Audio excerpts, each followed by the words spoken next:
Good morning, Jubilee. Welcome to another online Sunday celebration. And here we are, Jubilee, alive and well and shifting with these times. And we are still this community of faith. And our vision of community is that of a vital, involved, committed, and loving group of people interacting dynamically and compassionately with each other and the world and ourselves as God leads us. God's leading us in all sorts of, whatever word you want to use for that, just leading us in all sorts of ways. So one of the things we always do at Jubilee is we say hi to the person next to you. So on this virtual reality, wave to the person in the box next to you and the person in the box next to you and the person below you. We're all here. So many of you have started inviting your friends and family. I talked to another group of people this week who their parents are joining from, I think, Maine. There's a woman from London joining us. So keep inviting all of your good friends who want to come be a part of this community. Let's see. So I lied last week. I said I wasn't going to do an orientation anymore, but I think it's still necessary. So we'll do a quick orientation and then we'll move into our celebration. So first, to encourage connection with, because that's what we are as a community, we really invite you to turn on your video screen. And if you don't know how to do that, bottom left corner, you hit the video button.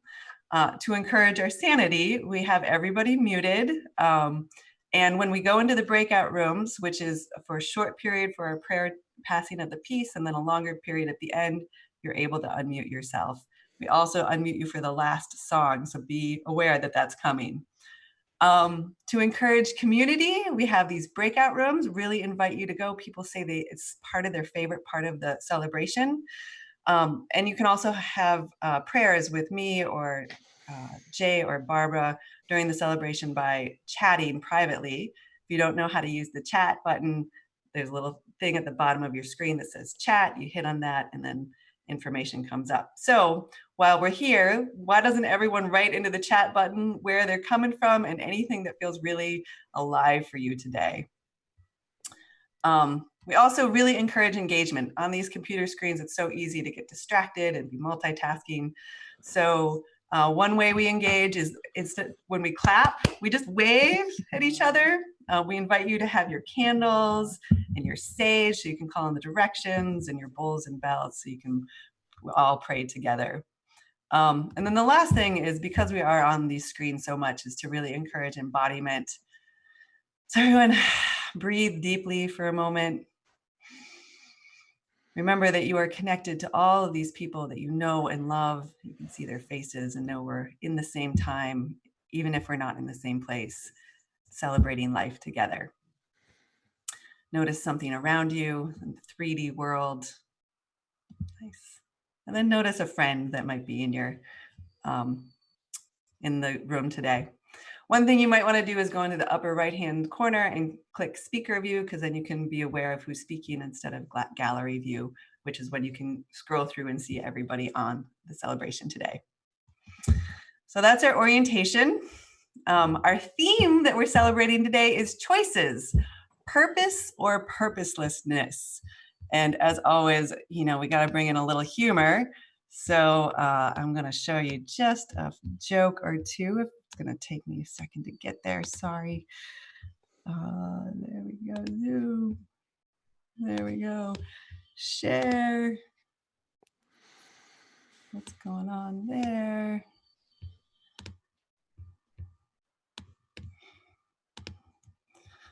So purpose.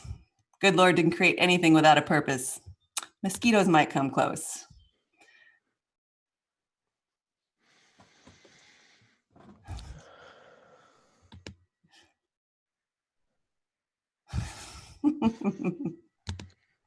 I like that one.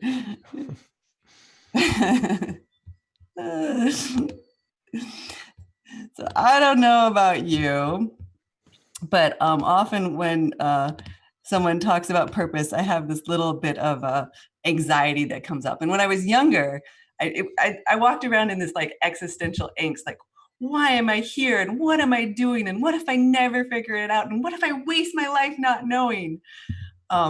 It seemed like all these people around me knew what they wanted to do, knew why they were here, these aspiring doctors and lawyers and artists.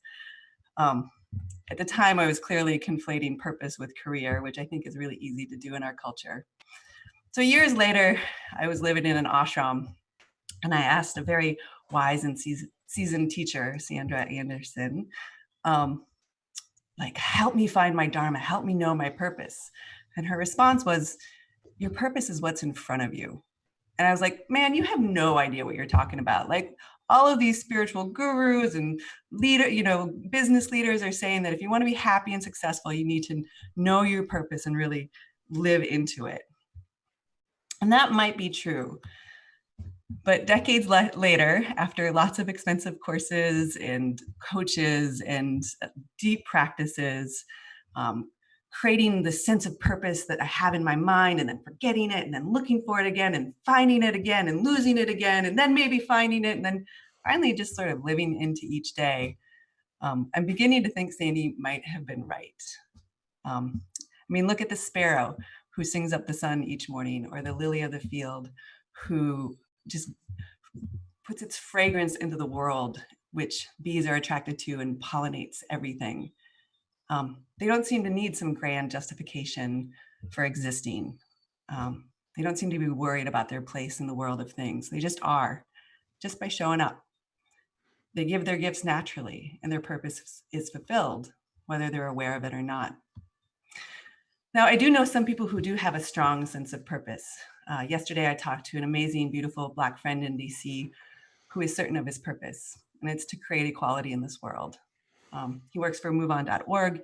He speaks regularly to the media and Congress. He's incredibly impeccable with absolutely everything he does, because he says he has to be heard as a Black man in this country. So he lives his purpose, and he knows what it is. He does it every single moment of every single day. But even if you're not clear on your purpose, maybe you don't have some lifelong thing that you're living into, I bet your soul knows what it's doing, even if our minds and egos don't. Some days our purpose might be to learn strange technology so we can have large virtual meetings. Other days, our purpose might be to take a nap in the woods and listen to the birds and watch that magical light hit the trees. And some days it might be to hold and listen to a friend who is suffering. But how would it change your life? As if you lived as if you were already on purpose, regardless if you were clear about it or not. How would it change the way you showed up? And so with that, we enter into our ritual space as we explore this idea of purpose. And Yona will send us off by calling into the directions. Good morning, Jubilee. Can Good you hear me? morning. Okay. Well, it's so nice to be back, and am here purposely to come and to share, and again to be out here in nature and to find some solace in the fact that, as Jackie was saying, sitting out here listening to the birds sing, and even the tree people standing here, they're not so concerned about what to do next as opposed to just being and receiving the light and the warmth of that the sun and the earth has to offer us. And in this time of turmoil that's going on in our world, let's remember that we also have the ability to bring that chaos back into balance through our prayers, through our awareness, and how Jackie spoke about her friend of impeccability. It doesn't mean we have to be perfect, but what it calls us to do is to be mindful and purposeful about how we move forward into the next moment that we've created for ourselves. So with that, let's ask the ancestors to come and to be with us. Wherever you are, take a deep breath. And for that moment, and if you're able to, stand and face the directions with me.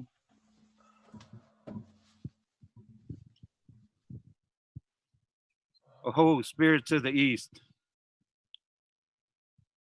the land of the rising sun, we ask you to continue to spread your warmth and your light upon us. We ask you to light the path that is our future.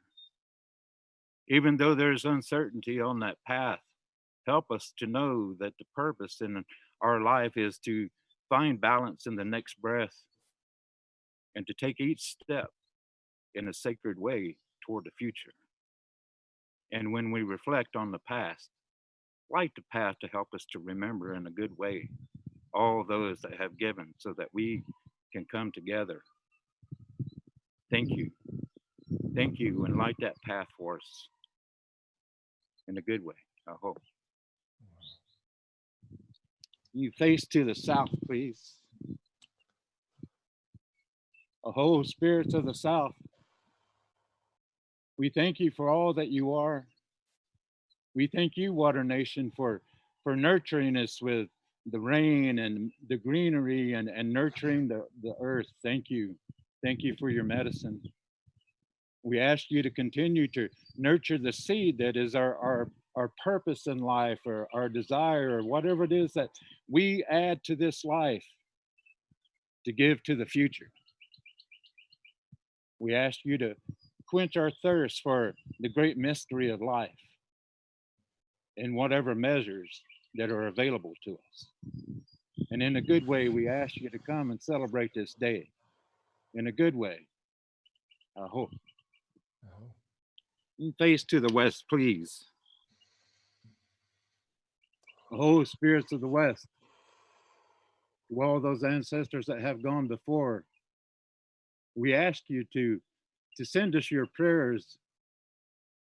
We ask you to sing the old songs and the old prayers to the wind so that we might remember.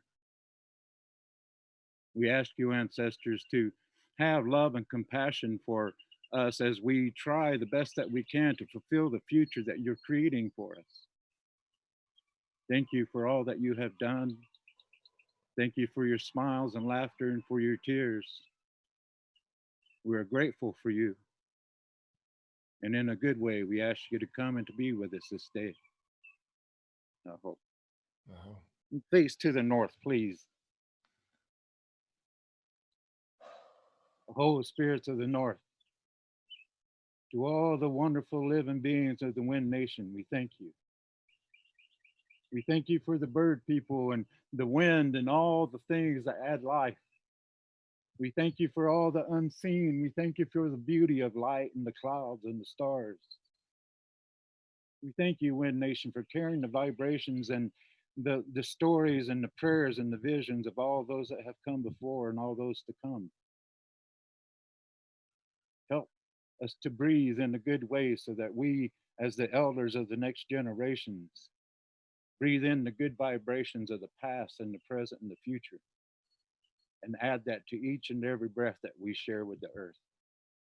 And in a good way, we ask you to come and to be with us this day. In a good way, I hope. Wow.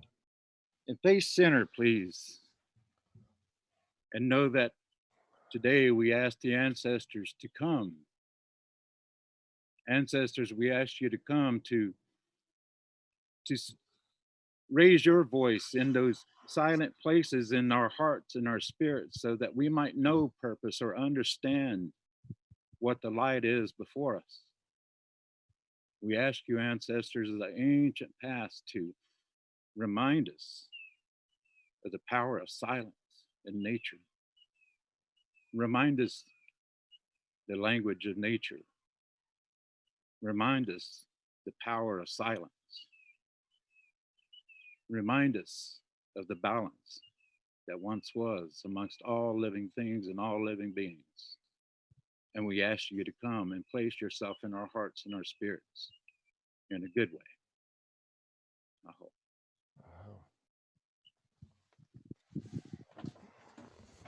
Okay, Jackie?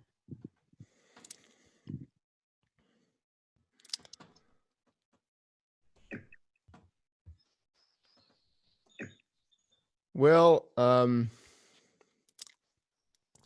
let's see here. What I'm going to do, folks, is I'm going to share my screen, and I'm going to put this up here so you can see it a little better. We're gonna sing a song that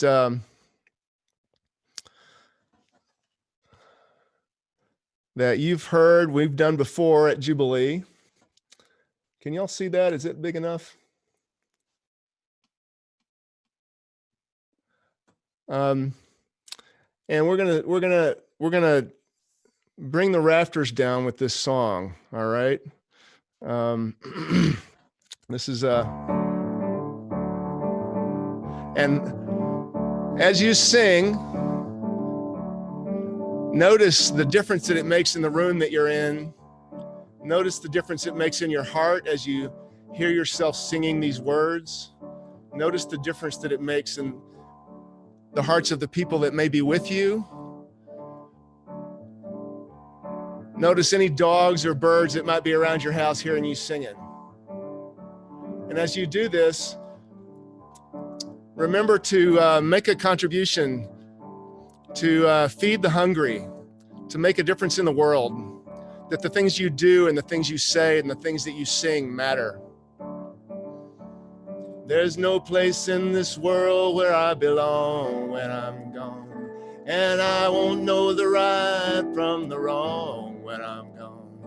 And you won't find me singing on this song when I'm gone, so I guess I'll have to do it while I'm here. Now, I couldn't hear y'all, so I'm gonna have to trust, and I do trust, but I encourage you to sing. And I won't feel the flowing of the time when I'm gone, and all the pleasures of love will not be mine when I'm gone. My pen won't pour out a lyric line when I'm gone, so I guess I'll have to do it while I'm here. And I won't breathe the bracing air when I'm gone, and I can't even worry about my cares when I'm gone. Won't be asked to do my share when I'm gone, so I guess I'll have to do it while I'm here. I won't be running from the rain when I'm gone, and I can't even suffer from the pain when I'm gone. Can't say who's to praise and who's to blame when I'm gone, so I guess I'll have to do it while I'm here. I guess so. Why not? Won't ever see the golden of the sun when I'm gone. And the evenings and the mornings will be one when I'm gone. Can't be singing louder than the guns when I'm gone. So I guess I'll have to do it while I'm here. All my days won't be dances of delight when I'm gone. And the sands will be shifting from my sight when I'm gone. Can't add my name into the fight when I'm gone. So I guess I'll have to do it while I'm here. One more verse, and I won't be laughing at the lies when I'm gone. And I can't question how or when or why when I'm gone. Can't live proud enough to die when I'm gone. So I guess I'll have to do it while I'm here. Let's do that first verse again. Why not? Everybody a big cacophony so we can hear it across the whole Asheville, North Carolina, United States, global world. There's no place in this world where I'll belong when I'm gone. And I won't know the right from the wrong when I'm gone. And you won't find me singing on this song when I'm gone. So I guess I'll have to do it while I'm here. I guess I'll have to do it while I'm here. Oh yeah. Woo! Ow! Okay. Stop sharing, Daniel. Stop sharing. You were sharing long enough. Stop sharing. I already stopped your share. Oh, good. Okay, good. Thank you. Go. So next, I have a really precious human who I just adore and appreciate for so many different reasons. And Terry Deal is going to share some of what she does in her life and what she has done for and with Jubilee. So Terry. Hi, everyone. So glad to be here. Thank you, Daniel. We are here. We are here for all of us. Most of you know that I've been going to the same village in rural Haiti for over 20 years.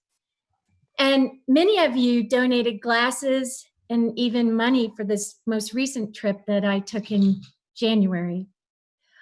I went on this trip with my sister and other volunteers from Village Partners International. And I wanted to kind of share with you some of the things that happened that week while I was there. You will see photos from the nutrition program where malnourished children are identified, followed, and treated. And your support pays for public health nurses, nutritional supplements, and hospitalization for these severely malnourished children. You'll see the mobile clinic where you may recognize some of the glasses that you donated. You'll see the hospital and you'll meet Rujni, a 7-year-old boy who, because of a birth defect, had to be carried everywhere by his grandmother. The only way he could move himself from place to place was by using his arms. We were able to modify an orthopedic chair to fit his little body and give him and his grandmother a sense of freedom and dignity. Dignity.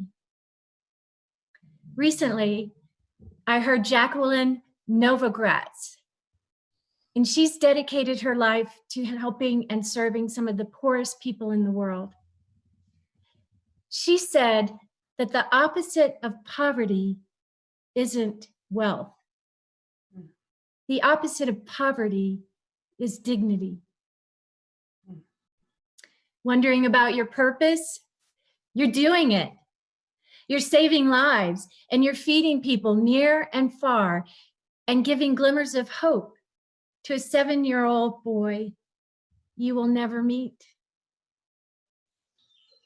That's why we are here. I hope you enjoy this little window into some of the work we do in Haiti. Merci.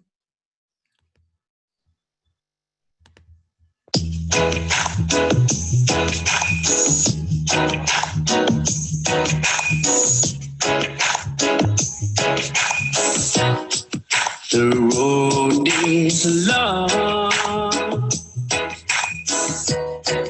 with many a winding turn that leads us to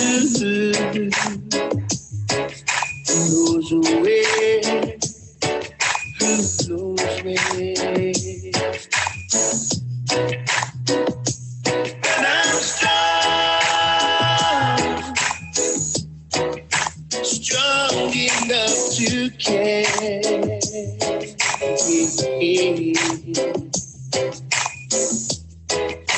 Yeah, he's my brother, so on we go. His welfare is my concern. No burden is me. Today we are there. For I know he would not income. Yeah.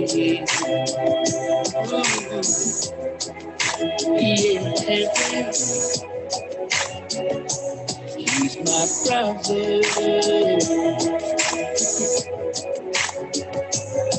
If I'm lay there and oh, I'm lay there beside it.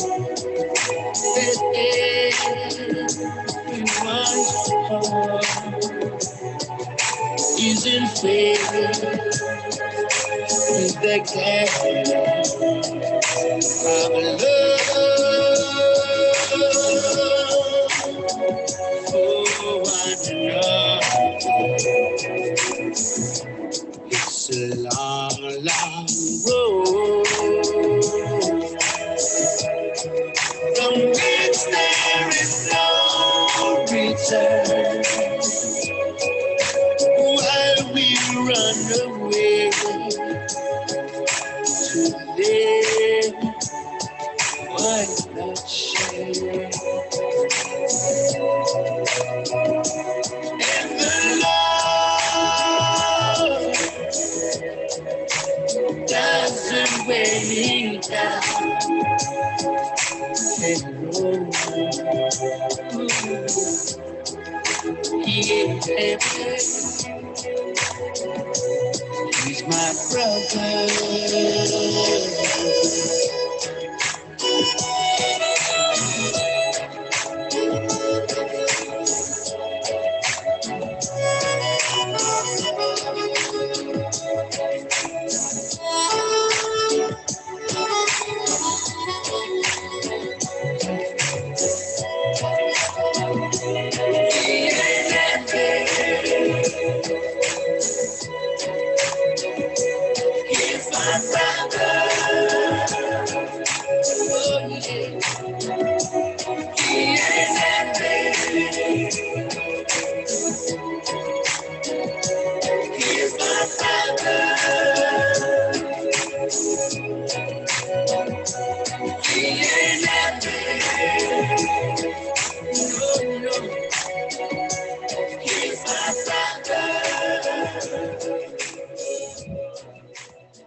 Love you, Terry. Thank you for all you do. Connect this community.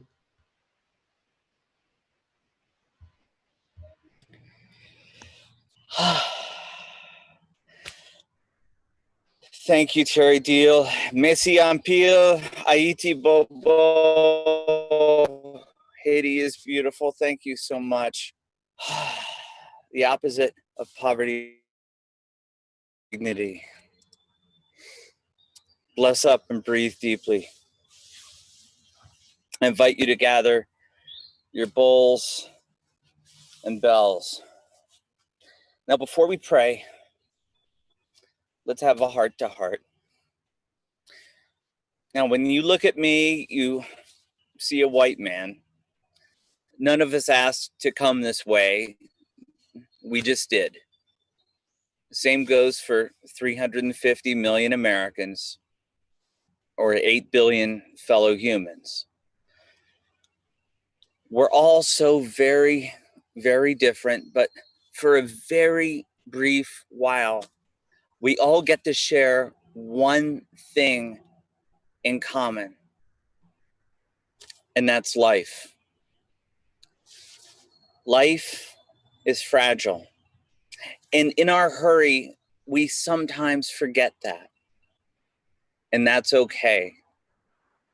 Sometimes our fragile world cracks, and we must stop to observe, to name what's breaking.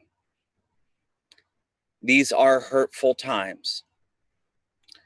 For the over 100,000 who've died from COVID, and for those whose deaths are at the hands of injustice, whose deaths are shaking us, we must remember that their light is infinite, their love immeasurable. With reverence, owning our work in the healing and the heartbreak, we must speak the names of angels. They are loved and important, just like you. Every human hand is kissed by the same God, the same source which quenches the thirst for justice and soothes the wounds with forgiveness. May knowing their stories become a recitation of peace.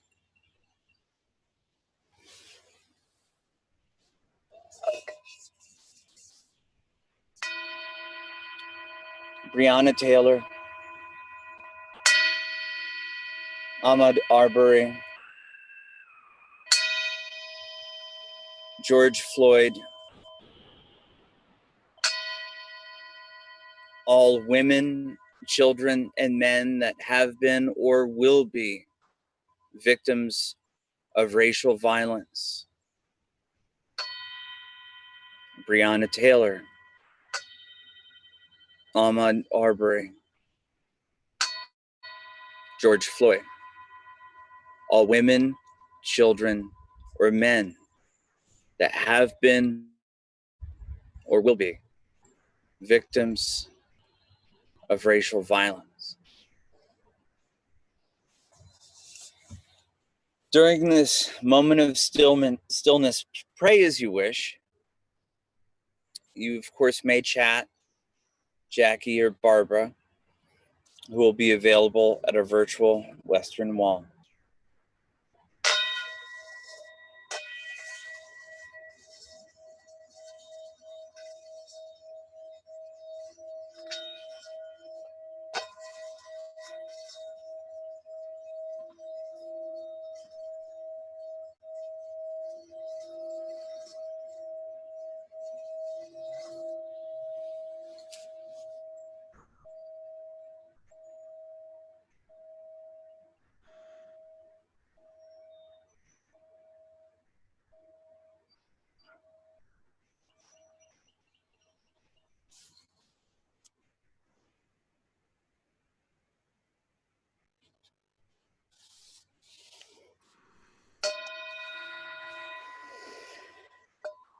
The saying goes, first I pray, and then I do. What can we do? What we can do. We live, we love, and we light up. Those who have given us this world and their memory would ask us of what good we can do with another day. Do good work. Cherish your own infinite light and immeasurable love. Speak the names of angels and speak kindly to yourself. Oh yeah. So now we're going to pass the peace by breaking out. And our breakout rooms are going to be a little shorter this time. We've got 3 minutes, and we're making the space a little shorter because we have a great celebration after this one. We're celebrating Don's retirement party. So we're going to break out and then come right back. So stick around. If you haven't done the breakout room before, it looks like you're getting kicked off Zoom. You just accept the invitation and then you can unmute yourself in the lower left corner. So we'll see you in about 3 minutes. And if you're not, if it takes a while for someone to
be back in a minute.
Welcome back, everyone.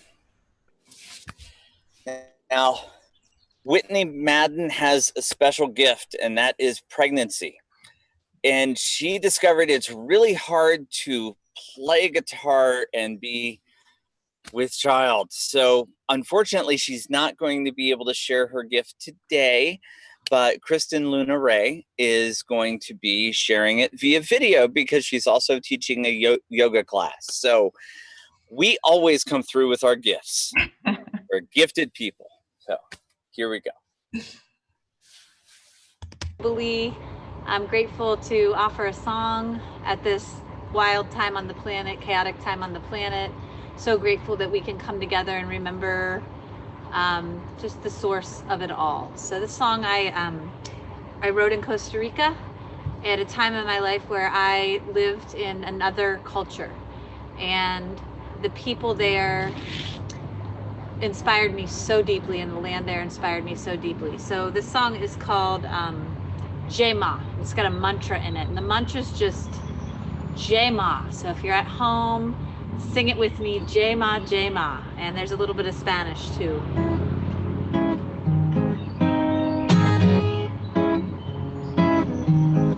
Your purpose right now is to sing, to feel, to believe that we're on the precipice of something amazing. Stay right here, present with me. This gift of life is right here. You see, never waiting, never wanting, only aspiring to be present right here, right now. You see, Jema, Jema, J, Jema, that's you. Jema, Jema, J, Jema. Jema, Jema, J, Jema. Jema, Jema, J, Jema. In the heart of this moment is everything you knew. In the heart of the desert there's water for you. Speaking truth in this crazy land is true beauty. Living your truth in a wild world, this is how we shall see. Ah, Jema, Jema, J, Jema. Sing it. Jema, Jema, J, Jema. Jema, Jema, J, Jema. Jema, Jema, J, Jema. Dime, tú estás aquí. ¿Dónde más podrías estar? El ayer no existe y mañana es una idea más. Las enseñanzas nos muestran el camino, la verdad. Las enseñanzas nos muestran el camino de esperar. Jema, Jema, Jema, this is you. Jema, Jema, J, Jema, it's a prayer. Jema, Jema, J, Jema, J, Jema. May we have patience as the walls fall down. Patience as the walls fall down. Patience as the walls fall down. Allow us to see. Espera la pared, caerá, caerá. Espera, espera la pared, caerá, caerá. Oh, Jema, Jema, J, Jema, Jema. May we have patience as the walls fall down.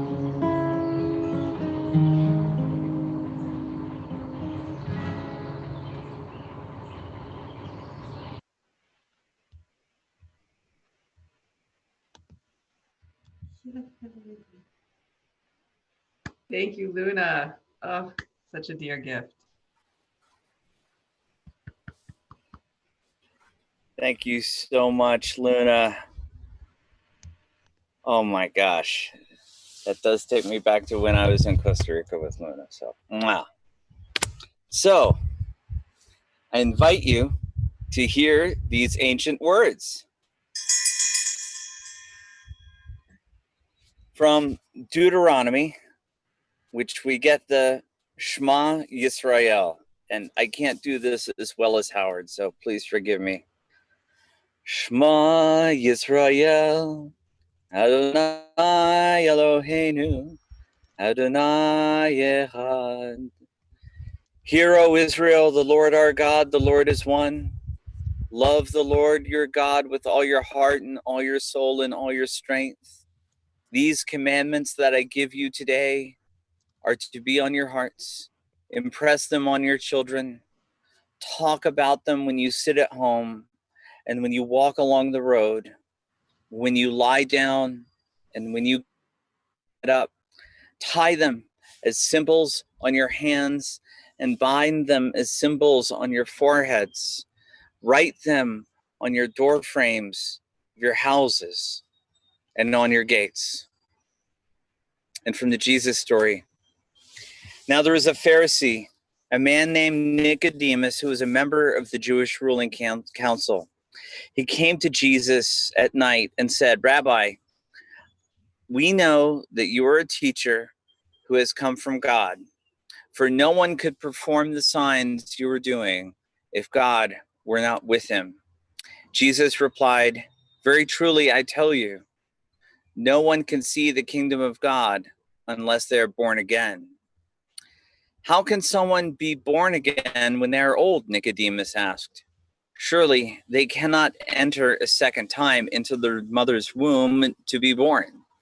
Jesus answered, very truly, I tell you, no one can enter the kingdom of God unless they're born of water and the Spirit. Flesh gives birth to flesh, but the Spirit gives birth to spirit. You should not be surprised at my saying, you must be born again. The wind blows wherever it pleases. You hear its sound, but you cannot tell where it comes or where it is going. So it is to be born of the Spirit. How can this be? Nicodemus asked. You are Israel's teacher, said Jesus, and you do not understand these things? This is ancient wisdom and holy word. Thanks be to all that is wise and holy. All creation is wisdom and holy word. All creation sings of wisdom and God. Hallelujah. So now I have the pleasure of introducing Gregg Levoy. And once a jubilant, always a jubilant. Many will remember his cheery face from his time as a percussionist with the World Beat Band and his substantial energetic contribution to Asheville. He now calls Santa Cruz, California his home, and I'm jealous. We wouldn't want anyone to get up too early for this, so he joins us by video today. Let's welcome Gregg into our homes and trust in the purpose that the universe has in store for you. Gregg Levoy.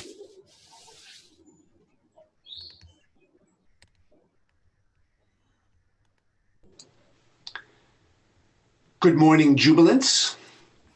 Gregg Levoy here, former Jubilant, former conga player with the World Beat Band, and former Ashevillean, coming to you from my relatively new home in Santa Cruz, California. And I'm delighted to have been invited to share some thoughts with you this morning. So, I have recently entered the brave new world of online teaching, which only took me 10 years and a plague to finally come around to doing. I love teaching, but I've always been a high-touch, low-tech kind of teacher. So I've always opted for the in-person teaching opportunities. But those have all abruptly changed. As most of our lives have abruptly changed. See, I'm essentially in the business of public gatherings, so lectures and workshops and retreats and conferences and such. And those are all pretty much going the way of the dodo bird these days. And if you are a teacher of any kind, or a performing artist of any kind, or you work for a company whose doors have closed, you're having to adapt, as am I, at least if we want to continue to share our work with the world and make an income.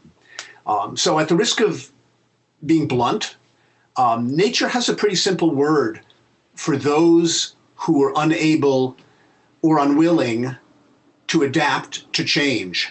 And the word is extinct. And it goes as much for the individual as it does for the species. And the pandemic is clearly calling us to adapt, all right, which is really just another way of saying to grow, all right? So many of you may be familiar with the name Abraham Maslow. He's the psychologist who gave us the hierarchy of needs pyramid, okay? At the bottom, food, clothing, and shelter. At the top, self-actualization. Although right before he died, he added a new pinnacle to that pyramid, and he called it self-transcendence. But this is what he said about self-actualization. He said self-actualizing types, so these would be the people who tend to fulfill their potential. They also tend to be the kind of people, he said, who make the growth choice over the fear choice, routinely. But Joseph Campbell, who gave us the hero's journey, said that phase one of responding to a calling, which of course is the beginning of any hero's or heroine's journey, phase one of responding to a calling is running from it. All right, it's resistance and fear and self-doubt and maybe anger at having your boat rocked, okay? Though it is possible that the degree of resistance you might have to whatever the pandemic is calling for from you might be proportionate to the amount of power and growth that are waiting to be unleashed when the no turns into a yes, okay? But the pandemic is offering us an AP class, a graduate level class in boat rocking, and of course in adaptation. And actually it turns out that humans are extremely good at navigating adaptation. We've proven this to ourselves over the course of time, all right? So whenever a vaccine finally shows up for the coronavirus, it is going to be based on the following wisdom, which is really the basis of the entire science of immunology.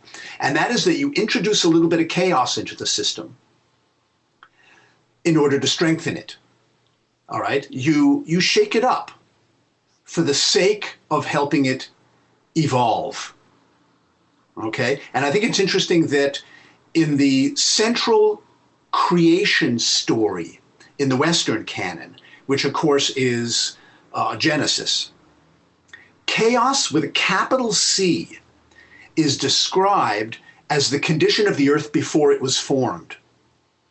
So what I take that to mean is chaos precedes creation. Chaos precedes creation. And if we deny ourselves the one, we're going to deny ourselves the other. All right? So this actually reminds me of something that the comedian Red Fox once said. He said, heroes are not born, they're cornered. So one way to approach the pandemic, and one of the purposes actually that it can serve for us, is exploring how your own life might grow and evolve as a result of this event. Okay, what the chaos in the coronavirus might be calling for from you, whether it's creatively or professionally or interpersonally, or of course spiritually, all right? It's an opportunity to take an inventory, all right? To sort of step outside and look back in through the shop window at your own life. So how are you responding to this event? What are you learning? What are you discovering about yourself? Where are growth and creation being evoked or provoked, as the case may be? All right. And I think it's useful to consider these questions in a personal context, not a planetary context. So this is not so much about what is this calling for from us, right, from humanity, but what is it calling for from you personally? All right. And to consider it not so much from a philosophical point of view, like what is the ultimate purpose of this event? Okay. Or how is this going to be a reset for humanity? But how might it be a reset for you personally? Okay, so you might pose questions to yourself along the lines of, what wants to emerge or awaken right here? Okay, what is being given an unexpected entrance cue? What course corrections are being called for? What silver linings are appearing? All right. What do you want your new normal to look like once the pandemic is more in the rearview mirror? Okay. So let me give you some examples. Some of the questions that I've been posing to myself, and by extension in the some of the online webinars that I've been doing recently on the coronavirus as a calling. All right. So here's one. Science tells us that an asteroid ushered out the dinosaurs, all right, and gave the mammals underfoot, including our forebears, a shot at prominence, okay? So use that as an analogy. When the dinosaurs, if you will, of the status quo are sidelined, which of course they are for most of us at this point, what parts of you that are normally overshadowed are given a chance to come out into the light? Okay, I'll give you an example. I've got a friend who owns a retail store.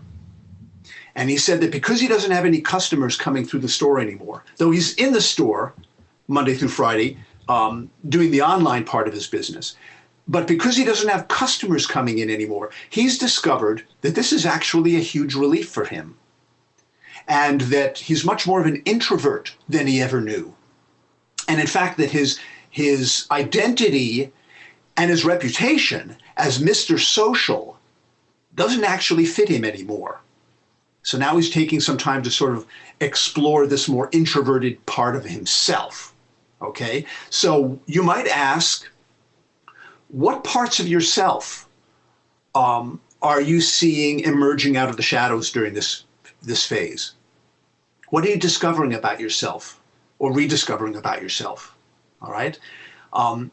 Here's another question, another sort of avenue of investigation. Shakespeare wrote Macbeth, King Lear, and Antony and Cleopatra during a plague. Sir Isaac Newton discovered gravity and invented calculus while in quarantine during the bubonic plague. Okay.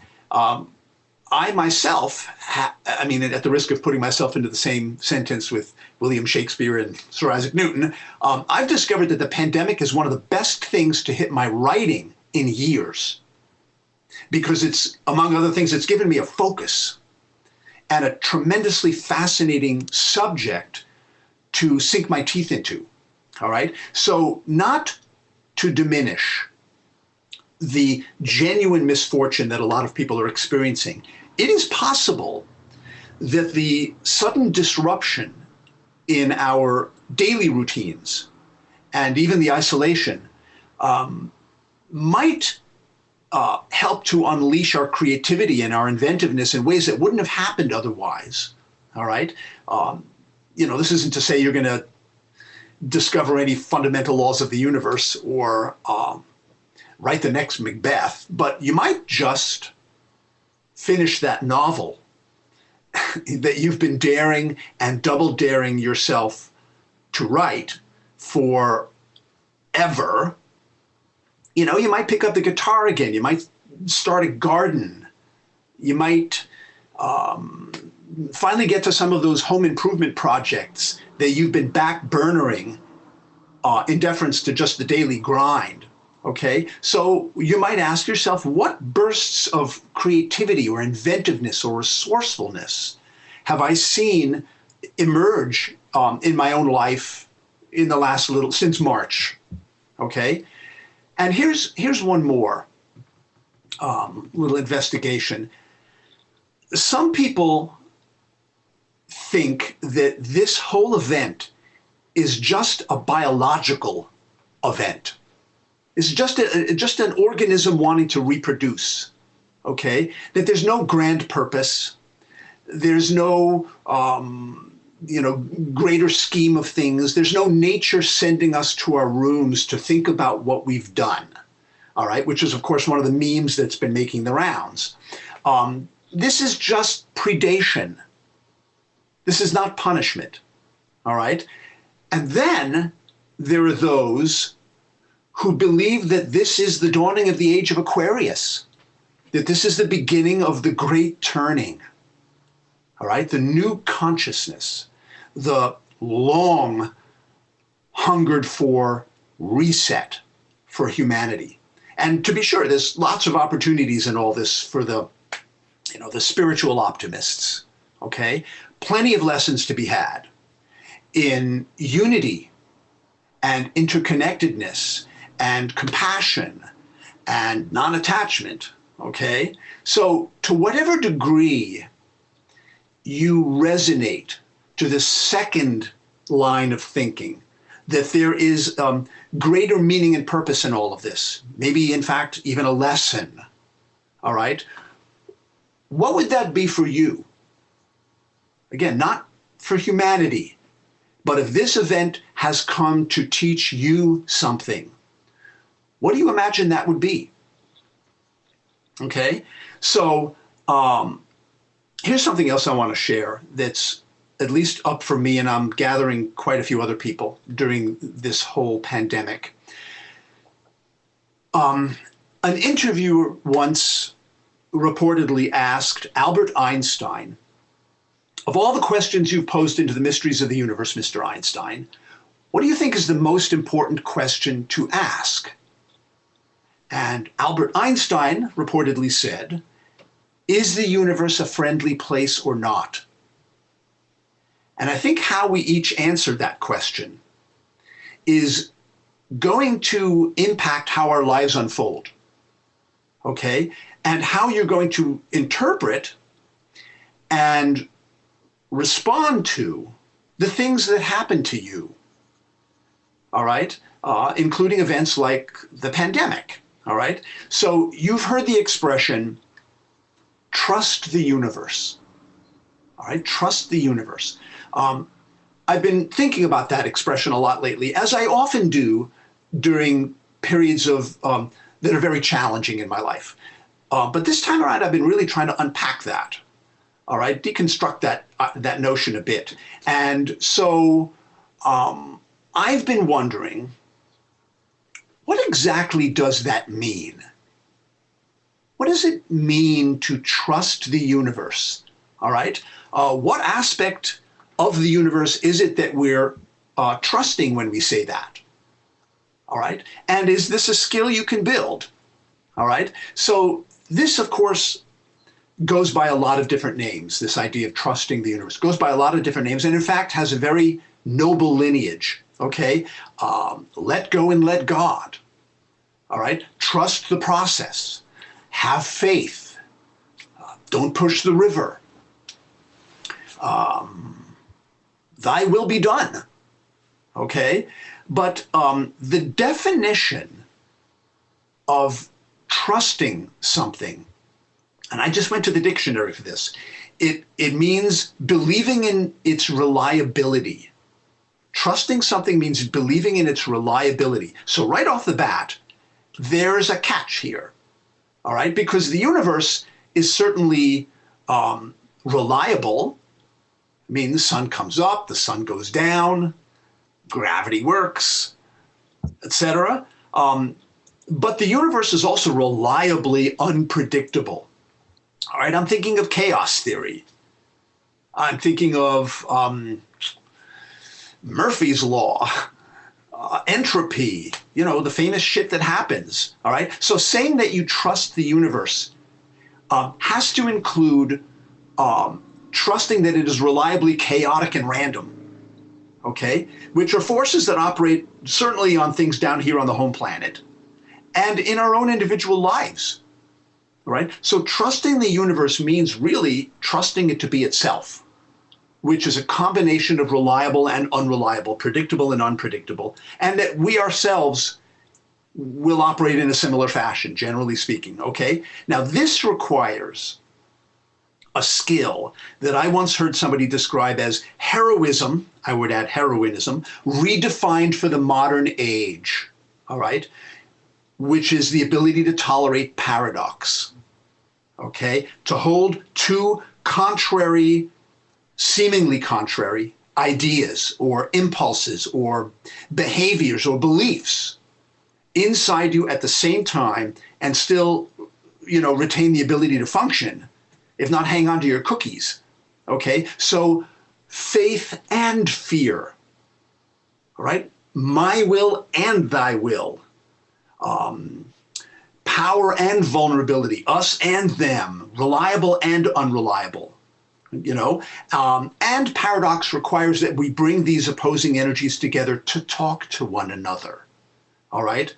Tolkien, who wrote The Lord of the Rings, once said, it doesn't do you any good to leave a dragon out of your calculations if you live near him, okay? So trusting the universe and finding meaning and purpose in this particular manifestation of the universe, which is the pandemic in this case, might ultimately really be a matter of staying in conversation with the universe. Trusting the universe is staying in conversation with it, in correspondence, okay, with it. And there's lots of ways of doing that. Dialoguing with the dragons in your life. Asking for dream guidance, all right? Listening to your body, trusting intuition and synchronicity, meditation, spending time in the natural world, journaling. I mean, journaling is, it's one of the great ways of staying in conversation with the universe. I'm thinking of something that Ira Progoff once said. He's like the grandfather of what's called intensive journaling, something he designed back in the 60s. And he said, the point of journaling is to go down deeply enough into your own well that you eventually hit the stream that's the source of all the wells. Okay? So needless to say, perfect tool for being in conversation with the universe. And frankly, for, you know, feeling your way through the pandemic. Okay? So one of my own responses to this event and to the financial anxiety that it brought on was rearranging my morning routine to include an act of trust, all right? Not just an abstract notion of it, but an actual act of trust. So now my morning routine has been involving 15 to 20 minutes of playing the piano before going into my office here to start working, as a way to demonstrate to myself that I could afford the time to do that. Okay, so an act of trust. In fact, one of the diagnostics that I use anymore to determine whether I'm actually trusting the universe or not is when I make counterintuitive decisions. All right, decisions that sort of defy logic and reasoning. For instance, when I respond to fear with surrender rather than striving, okay? Or I choose passion over security sometimes. all right? Or I try to allow things to happen rather than always trying to make them happen, you know? Make money, make a living, make ends meet, make headway, make a difference. A lot of making going on. So ultimately, I think trusting the universe is not even so much a practical or even psychological enterprise as much as it is a spiritual one, okay? That it's not necessarily about strategizing or coming up with new affirmations or behavior mod. I mean, all of which are terrific ideas. But sometimes it's more about sitting respectfully with things as they are. Easier said than done. But sitting with things as they are, being willing to feel what you feel without even needing to understand it, no less do something about it, make it go away, all right, make it improve. And I think also having a certain forbearance just for mystery. You know what I'm saying? A certain threshold for just mystery and hanging out in the dangle with mystery, whether it's out in the universe or in the universe in here, okay? So, I would humbly encourage you to answer Einstein's question. Answer Einstein's question. Is the universe a friendly place or not? And maybe even a little bit of exploration about why you believe that the universe is either a friendly place or not, okay? So in closing, I just want to say thank you for letting me share some thoughts with you this morning. A special shout out to Bruce Mulkey for pointing me in the direction of Jackie, for inviting me in. And really just a chance to connect with the Jubilee community once again. And I'm wishing you great good luck and safekeeping throughout this strange, crazy, challenging, juicy time. And wishing you all well. And thank you very much. I'm going to sign out now. Goodbye. Yay! Thank you, Greg. I mean, we're in such an amazing opportunity right now being online that we get to hear from all these fabulous Jubilants, past and present, from all over the world. So what a gift. So now we'll go into a little bit of Jubilee in action.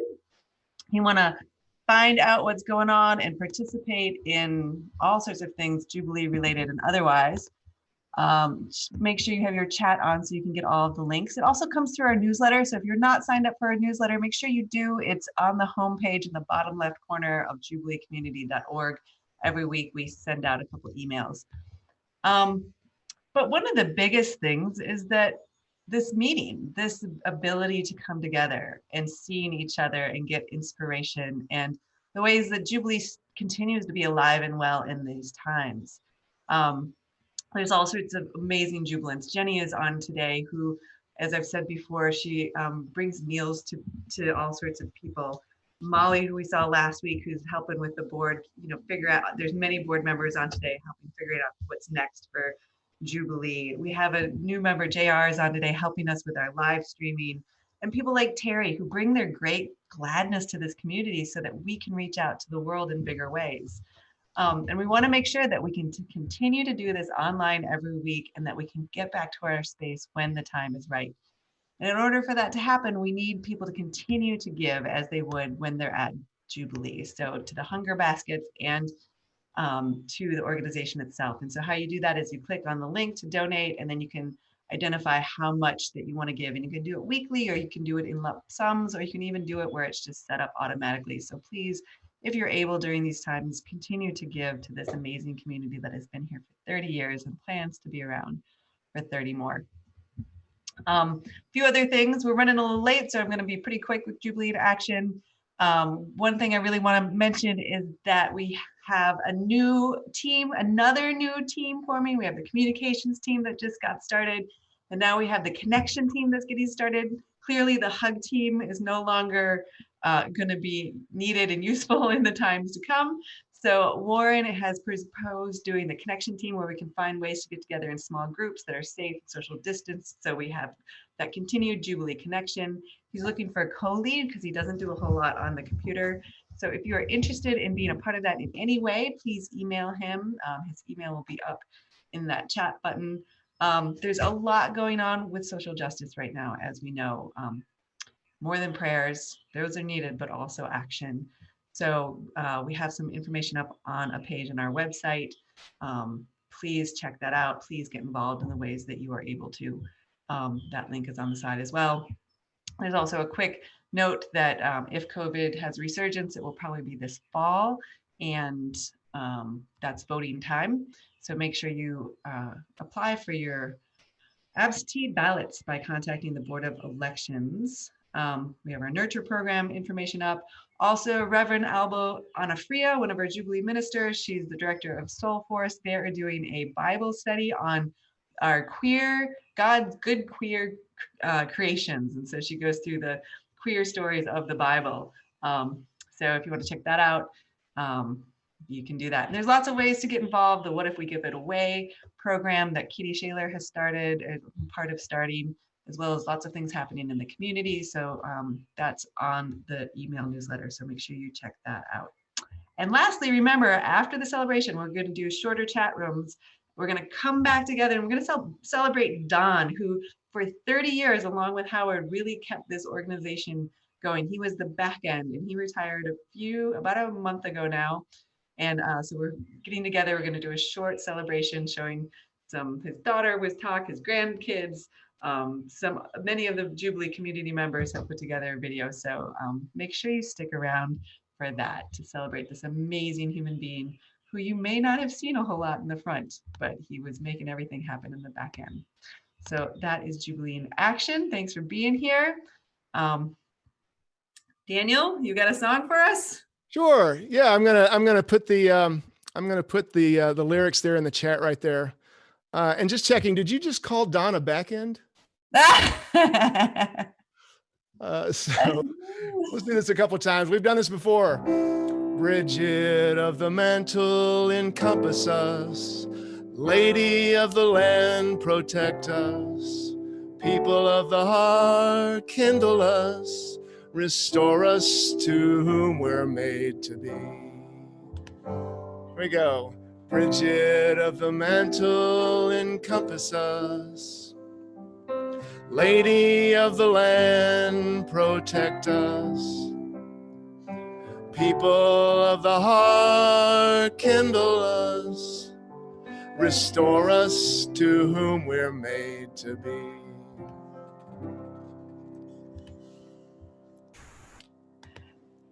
Nice. All right. And so with that, thank you, Daniel. We send ourselves off into our week asking these questions of what if we stay curious to those parts of ourselves that are emerging right now? And what is it like if we pay attention to our interconnectedness and expect the universe to be a friendly place? How would it change the way we live, and how would it change the way we show up for our purpose, whether it's something that we're clear on or just sort of comes through us? So thank you all for being here. Thank you for being the Jubilee community. We are now going to enter into our cacophony of chaos, where I will unmute you and we will sound terrible, but we'll bring us together in all what y'all yearn for right now. So if you're having a private conversation, hopefully you're hearing this. Daniel, take us out. We are here. We are here for all of us. We are here for all of us. That's why we are here. We are here. We are here. We are here for all of us. We are here for all of us. That's why we are here. We are here. All of Oh, us. yeah. Yeah. You're here for all of us. That's why we are here. Why we are here. We are here. Lovely. Thank you all so much. I'm going to send you into breakout rooms for about 5 or 7 minutes, and then we're all going to come back together and celebrate Dawn. Given. So, you can go take a break, you can do that. But it's so sweet to see you all and see you soon. Somebody's on the phone. Hey, Christine. Who's that? There you go. See y'all in a little bit. I'm gonna go and break up.